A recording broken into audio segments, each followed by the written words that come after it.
Welcome to Hot Flash Chronicles, where midlife is messy, menopause is madness, and we're sweating through it together. We're Angie and Shelly, two caffeine-fueled, slightly inappropriate grandmas who say what everyone's thinking. So grab a drink, crank up the AC, and let's dive in. Boop. What's that thing, though? It says live stream. No, we do not want to do that. Okay. All right, we've got our time there, 1:51. All right. Hold on, I'm going to itch. I'm going to scratch. I'm going to burp. She's a lady. Whoa, whoa, whoa. She's a lady. Okay. Angie. Shelly. I was trying to make it kind of mysterious sound. I liked it. It was a little haunting It in a good way. It was. We're getting into fall, so we might as well start. It's September 1st. It's time to start thinking about Halloween, according to all the grocery stores and It's stores. not September 1st, though. Is it September 2nd? No, it's September 1st. Because it this is. Oh, thing later. Let's start over. I don't know how to cut that. All right. And in 3. This will drop at a later time. 1. We'll just say, it's fall. It's fall. It's September. Okay. Angie. Ooh, Shelly. I know. Spooky, huh? It's very haunting. It's time for a podcast, but it's also almost fall. It's almost fall. We're getting there. So close. It's September, and it's a time, fall is one of those seasons in life where things are changing. Mm-hmm. And I get excited about fall. Mm-hmm. And I get excited about changes. Mm.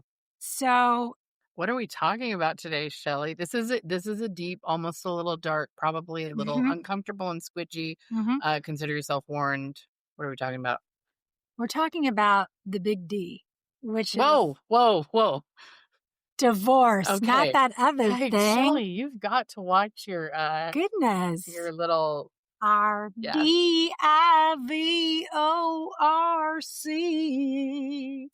Well, this is something that sadly Shelly and I know a lot about. That's why we thought we'd talk about it. We're going to keep it as lighthearted as possible, but it is something that there can be some wisdom on divorce, how to go through it. We have each been through it, not once, not twice, not even 3 times. 3 times. Yes, it is 3 times the charm on the old 6 divorces between the two of us, but there's a lot of stigma with that. There's and a lot you of already thought something. You already thought something. I want you to sit that. in the reaction that you had to that news. Yeah, just I want think you about to sit in that for a second. Did you or huh, or good girls? Ooh. Like, what did you? Yeah. What was your? Because there is a societal thing, and I had to go to lots of therapy after my 3rd divorce and you might have even thought, shame. Well, what's the matter with them? What's the matter? My thing. What is wrong with them? When I went through my 3rd divorce, and I was in my 30s, and I had been divorced already for the 3rd time, I thought either I'm not meant to be a wife or I must be hard to love. Mm-hmm. Like I suck at being a wife or I'm hard to love. And neither of those is true. Right. I just had the wrong partners before. Yeah. So there's I carried a ton of shame around saying I had been divorced 3 times. And one thing my therapist said is what you're doing is you're putting it out as a beacon, like writing it on a pad of paper and holding it on your forehead. So that was the first thing you told people because you were worried about the shame and how they would feel when it's it's part of you, but it can be way over here. I very rarely even talk about my divorces before. You don't have to tell anybody any of that information. I don't talk about them. That's what I learned was just that, first of all, I'm not ashamed about it because I have the passage of time and reflection to now understand exactly why everything happened the way that it did. And when somebody tells me that they've been divorced, it's made me react differently to that now because I recognize there's probably a story. There's probably reasons. And the other thing is they don't have to share it with me. They can just say, well, I've been divorced. And that's all I need to know. I don't need to know the story. But if you are a person who has ever gone through a divorce, or if maybe you're going to be going through one, or you're currently going through, or you know someone who's going through one, or you feel a lot of shame because you went through one, I think this is going to be a really good podcast to listen to. Yeah, it used to I think that people have gotten a lot more accepting of it. It used to be very scandalous to be divorced, like And super, let's "Oh, think she's a about divorcee." historically why. Why was that such a big deal? Why? Well, because women in the past didn't have the same kinds of options and opportunities that they have today. Mm. Okay, we're talking even in the 1950s, 60s, and 70s, women did not have the same opportunities as we do today. And a lot of a woman's life, a lot of her success, a lot of who she was going to be very much depended on who she partnered up with, Well, it who was she very was if it married to. was a reality that and, like, anymore, both partners, both parents, both partners in a marriage usually have to work now. It's very Mhm. rare that you have a single income Mhm. partnership, but, I mean, that's recent. That's since, like, the '80s, '90s, That's early within the 2000s. last 50 years. Yeah. Things have It used changed. to be that the men were the breadwinners and a wife would, like, do all of the housework and, taking care of the kids and all this stuff, and she might not financially be able to make it if she went through a divorce because she didn't have the home or the income or Yeah, whatnot. the way to So, support herself. So let's mhm. think about that. Marriages, people will be like, well, back in the day, people stayed married Man forever. married a woman. That's a Well, whole nah. nother podcast. Of course they did, because the women literally had no options. Yeah. Like they could not get out Mhm. and support their kids. And were all those women happily married? Hell no. There Right. was tons of them that weren't. And they absolutely had to stay in bad marriages where they could have been mistreated, abused, whatever, because they just didn't have other options. So if people want to glorify a time when women were literally trapped into staying in partnerships that were unhealthy and Mhm. unhappy, I don't think that's something to celebrate. Right. So we have to understand that women now have options and choices, Mhm. More than they and did back in the '50s. then they did, and they have ways to take care of themselves, and they don't have to depend on being married to necessarily have a happy or fulfilled life like Right. they So used to. I think the stigma that what with being divorced has changed. I know that there is still like raised eyebrows. Like I told a couple of women in my networking group the other day, they were older women. We were having lunch and I said something about one of my ex-husbands and they're like, "Well, how many do you have?" And one of these ladies, she was like, "Oh, that's how many I have."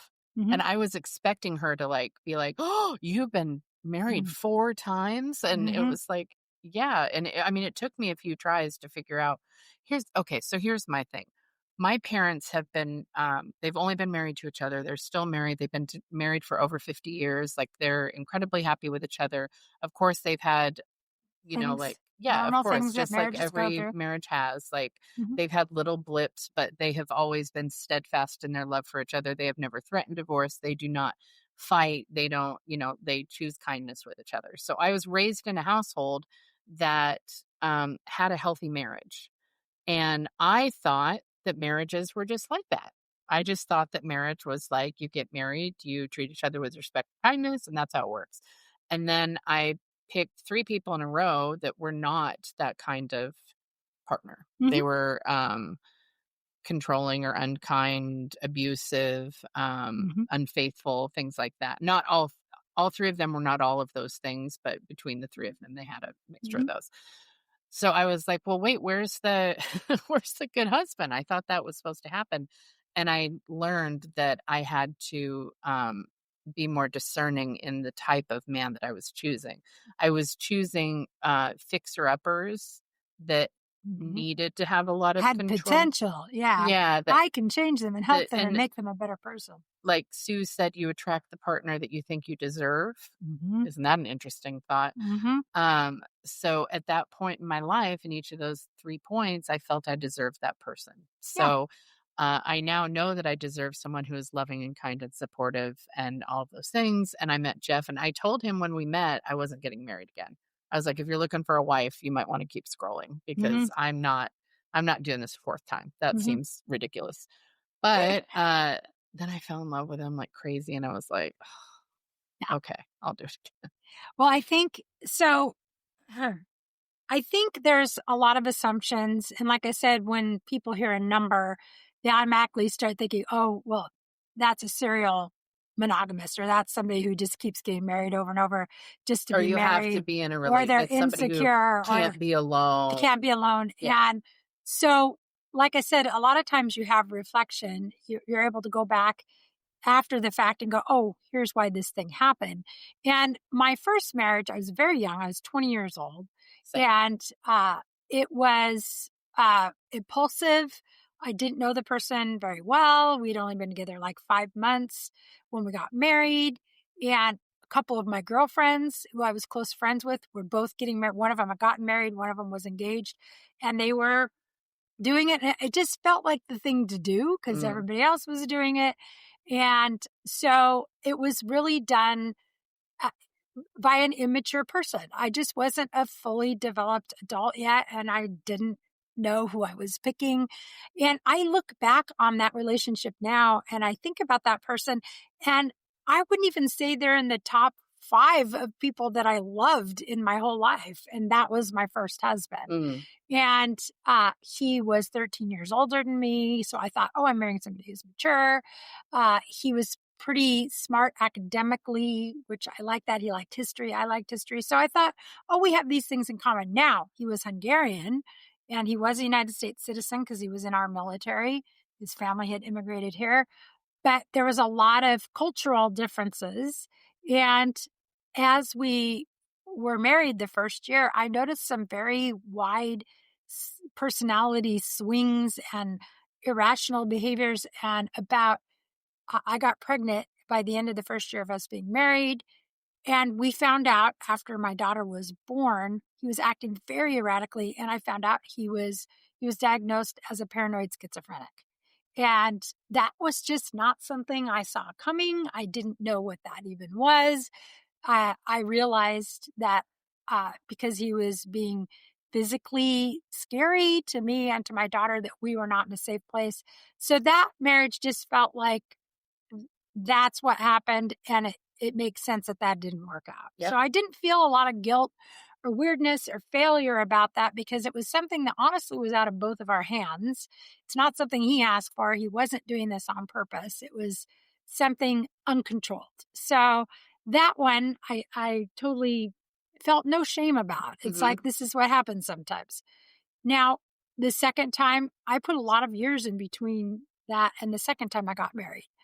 There was like 8 years of difference. I was single for quite a few years. I went to college, got my degree, and then I met somebody else who was a very nice man. At that time, now I had a kid.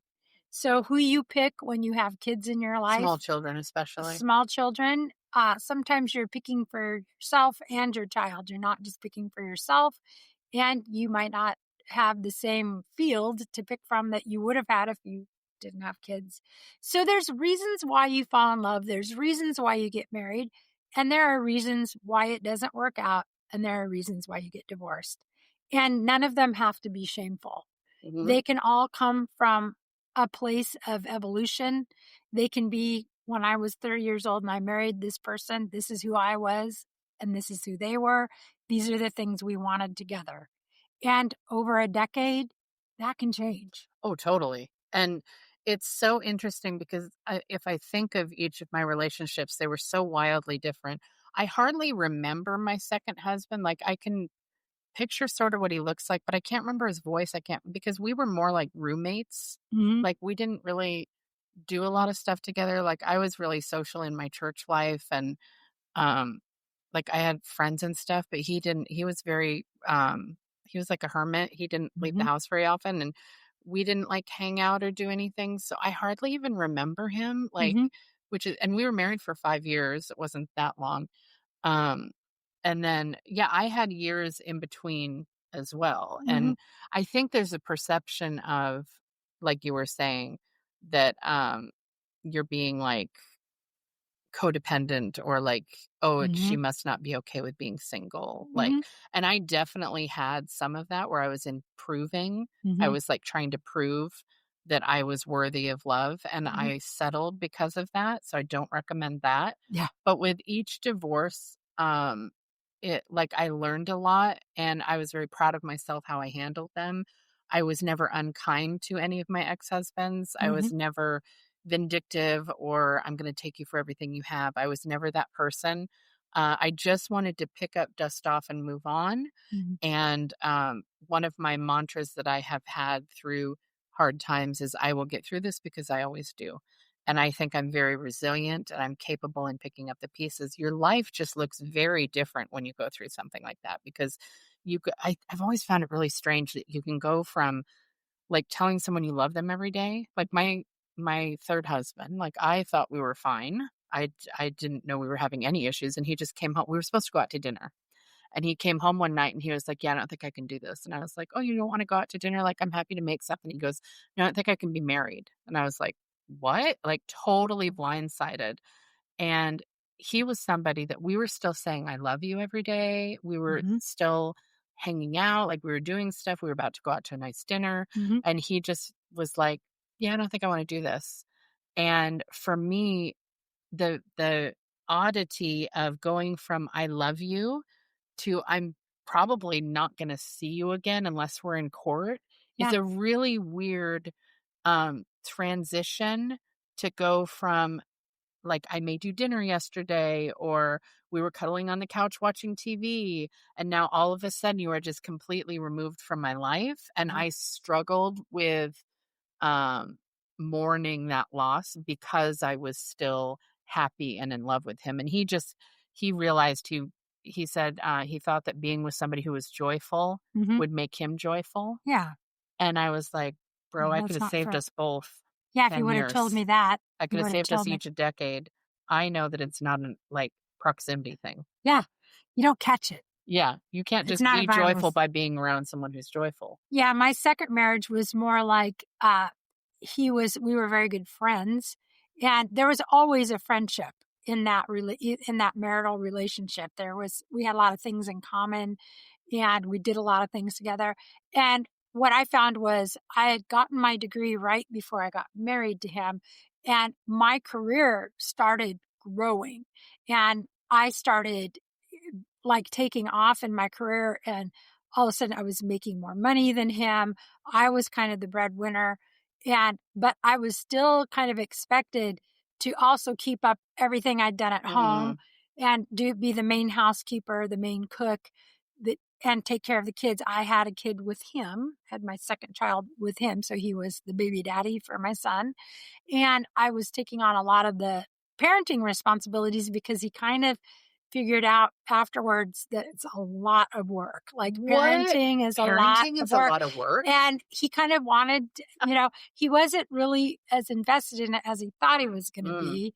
I think he thought it was a lot more of a romantic imagining of what parenting is as opposed to the reality of it.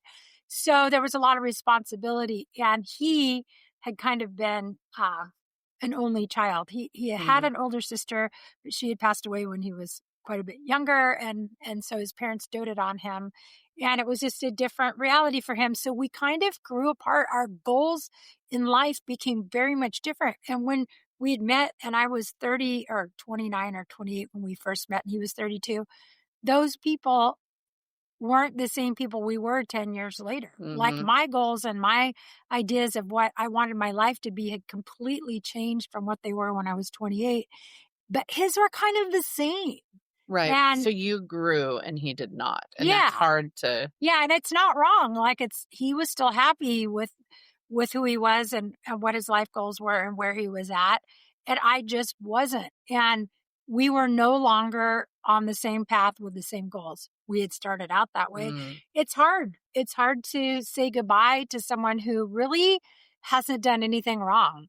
They're right. just living their life, and you're now no longer in the same place. And you know that one of you is going to hold the other one back.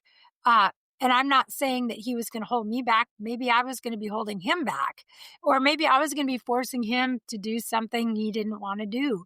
And luckily for us, even though we got divorced, we maintained that friendship until he passed away a few years ago. We co-parented and we got along very well. We never lost the friendship. Mhm. And same thing with my divorces.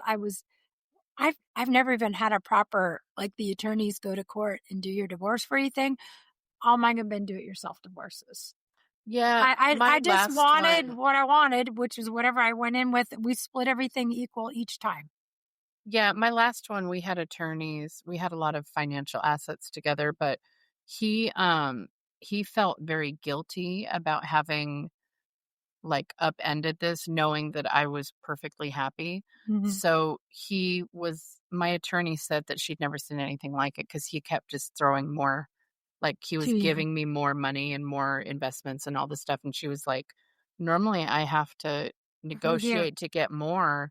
And his attorney was like, what are you doing? And he was like, well, I don't want her to not be financially secure. And like, he was very kind Yeah, in, like, how those proceeding went, recognizing that this but wasn't your we fault. had to get, attorneys because we had a house together. We had assets, so, Mhm. we didn't have any children together, but, we had raised, our individual kids together, and Yeah, it was more financially tangly, but I think out of his guilt for, like, shell shocking me with the situation was just like, I can make more money, just give her more so that she's okay. He wanted to make yeah, sure I was okay. And I have very, like, fond feelings towards him. I'm obviously not in love with him anymore. It's been a long time, but yeah, it took me a lot to get over that divorce because when we split, I was still in love with him. And that was a lot for me I didn't have any control over it because he was not going to bend on the decision. yeah, But now I know that that was the best thing that could have happened because we were not people that would cultivate growth in each other, kind of like what you were talking about with your right. second husband. Like, Yeah. Mike and I I did not mean, cultivate growth. people change. Hmm. And so this is the part I was going to say about divorce. Divorce is very hard. It can be one of the most stressful, unpleasant, sad things you'll ever go through in your life. Under certain circumstances, that can be the way it is. It could be the Angie situation here where she was blindsided. She was still in love. Sometimes the other person is blindsided and they're still in love. So it can absolutely be a very emotional, traumatic event for one or both parties, for kids. It's a big deal. You're breaking up a relationship. Sometimes you're breaking up a family, and how you act towards each other, how you treat each other, very much is going to impact the future for if you have shared children, Hmm. for your friendship, for your relationship. And there's no shame in ending a relationship that no longer serves you or them or both of you. Yeah. It shouldn't be about shame. It's Sometimes, the reason or season or lifetime, yeah, right? exactly. Sometimes it was none of the people that I married did I not love at the moment I said I do.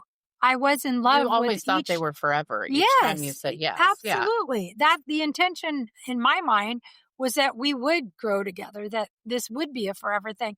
I don't think people get married just thinking, well, if it doesn't work out, I'll just Some and people start do. again. Some people do. I didn't. That Yeah. wasn't I my mean, method.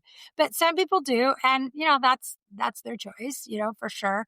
But if you're a person who had a divorce experience, or if you're going even through a relationship that's breaking up, sometimes it's not about you or something you did. right. Sometimes it is, but sometimes it isn't. Sometimes it literally is you grow in different directions. Not just you go in different directions, you grow in different directions. And you have to follow what's right for you. And staying in a relationship that doesn't serve you isn't going to serve the other person either.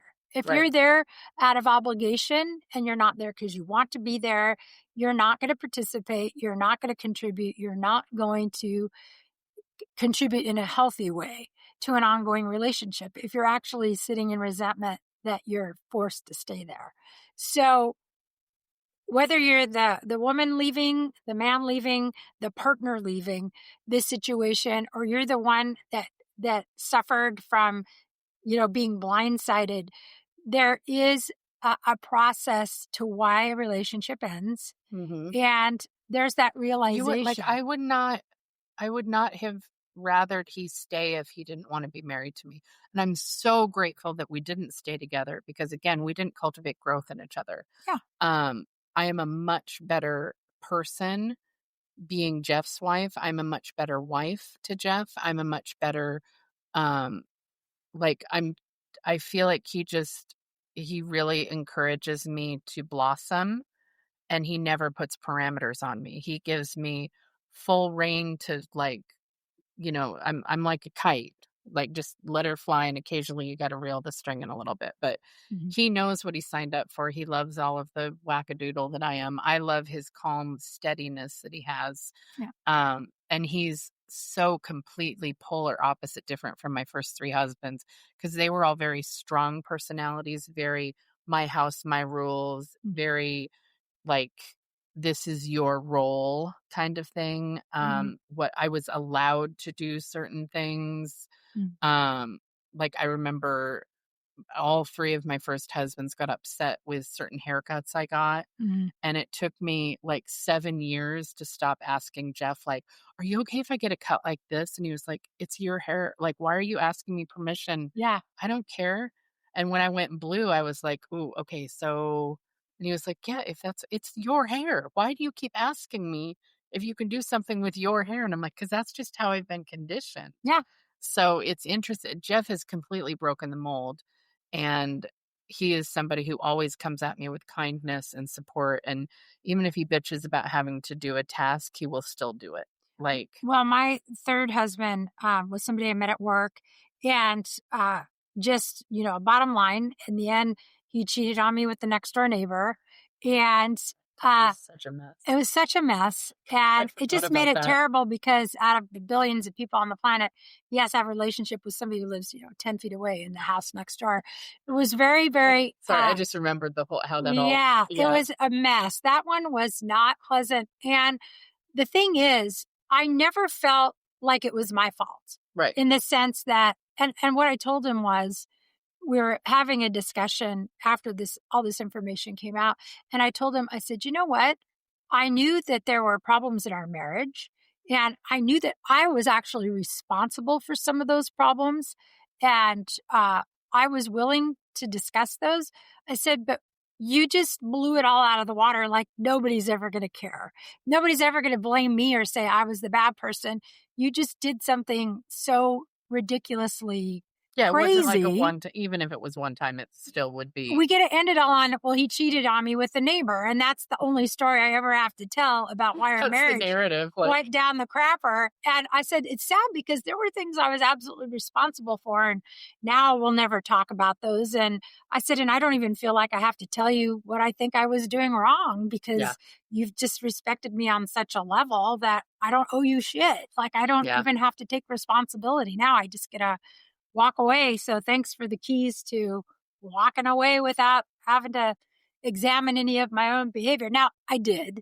I went through and did examine my own behavior, and there were tons of things wrong with that relationship. And of course, it didn't just break up because he cheated with the neighbor. Why did he do that in the first place? Because there were already cracks right. on And both I have parts sides. in all three of my divorces as Yeah, well. you It's have a just responsibility. it really boils down to I am a free spirit. I have lots of ideas. I have ADHD. I have a lot of extraneous energy and sounds, and Yeah, like I'm my mind is wild, and it takes a very specific type of partner to not only tolerate it but to celebrate it. right. And the so like me being Mhm. too much was too much. Right, And in Jeff, he likes all of my too muchness. right. So, Well, mine too. I always got accused of you're too strong-willed, you stand your ground, you're unmovable,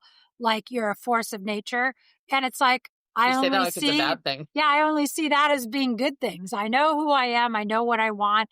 I work hard to get the things I want. Mm. I am a force of nature. And that's the thing is when you are those things, like you can't be something you're not. I can't be Well, I something I'm tried with not. all three of them. I Right. put a thumb on my Yeah. personality to try to And that's not dim fair to it. you or Right. them. They're not getting the real you. You're not getting the real Right. you.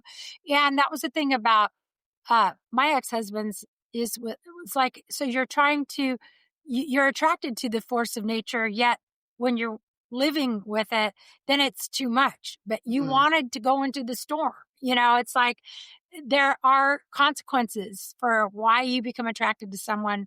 And sometimes it doesn't end in marriage. Like, it shouldn't be marriage. That shouldn't be the thing. Sometimes it's okay to be attracted, have the relationship, and not remarried. That's what I learned is, I don't have to marry every person who asks. Well, I and don't I have feel to. like instead of seeing it as I must be hard to love or I must not be a good wife, it's like there have been 4 men that I've had relationships with that looked at me and saw forever. And there is something good in that. Yeah. It means I'm actually extremely easy to love. Yeah. To where somebody could spend a month with me and be like, "Oh, I want to do this for the rest of my life." Yeah. So instead of feeling shame that it didn't work out, I should feel flattered that that many people looked at me and thought, "Wow, she is absolutely wife material." And that's the thing is Yeah. why I never felt bad. I actually didn't feel bad.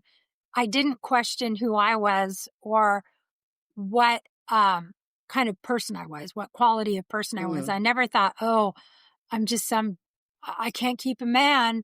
It's just like that never went through my mind love that ever. for you. It was, it was, It definitely went through I mine. am being true to myself. Mhm. I want my own happiness, and I will walk away from something that's not good for me, that's not good for the other person, that's not good for my kids. I don't give a shit what society thinks about how many times I've been married or not. It's none of their fucking business. That's right. So that's the thing you've got to understand is it's your business.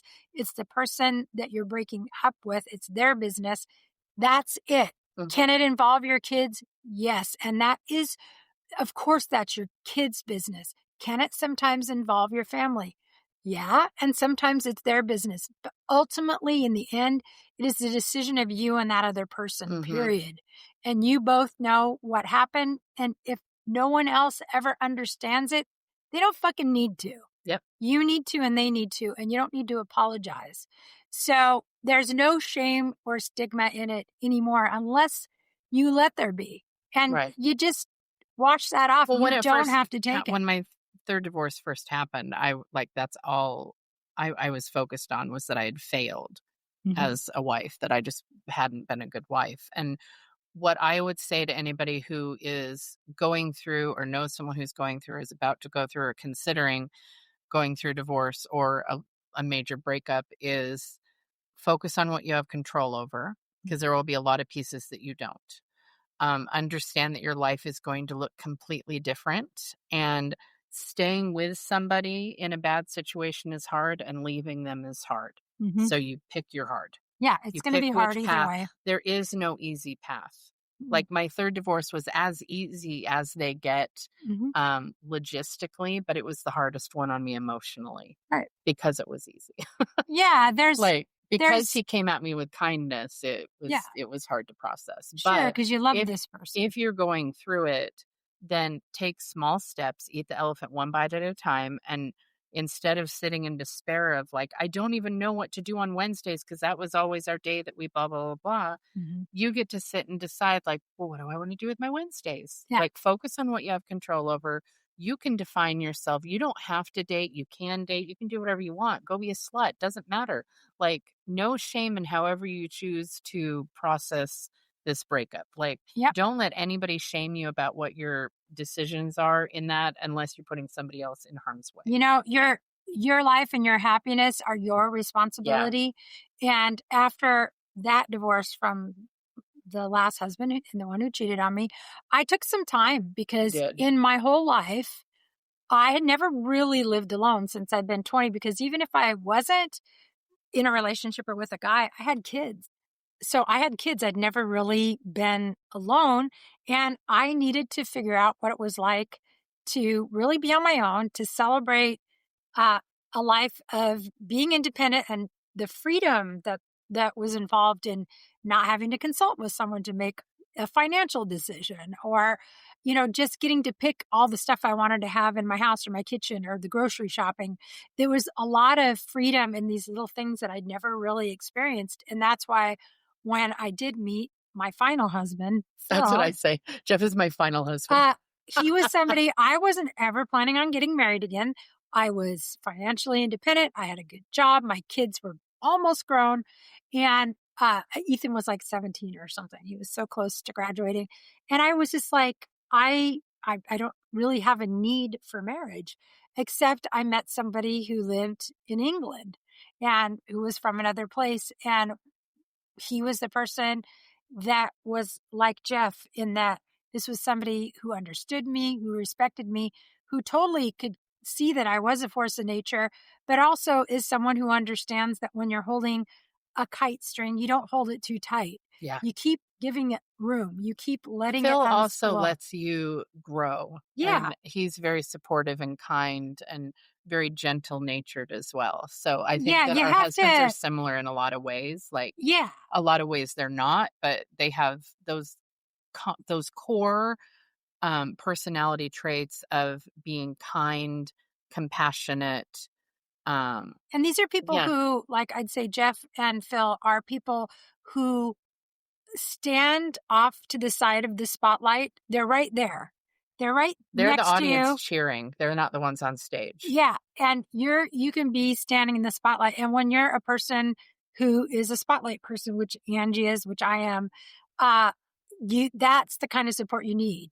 You don't need someone who's standing in the middle trying to push you out of the spotlight because they want it to, uh, because that's usually doesn't go well. That relationship usually doesn't go well. So, and when you're a person who likes to be supportive and likes to stand in the audience and your worth and your value are in your own self, like I'd say Phil and Jeff are both very strong, uh, compassionate people. These are not weak Oh, people. It definitely doesn't not mean weak. not weak. They're both very strong-willed as well, but Strong-willed, but what their goals are and where they exist and what their comfort zone is not in being in the spotlight. They don't like or want spotlight. That's not where they thrive.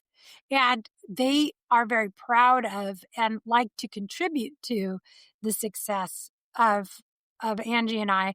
And I like to we do that in kind. Like we want to be supportive and help their growth and support them, but we do it differently. Like they don't need us pushing them in the spotlight. That's not what they right. want.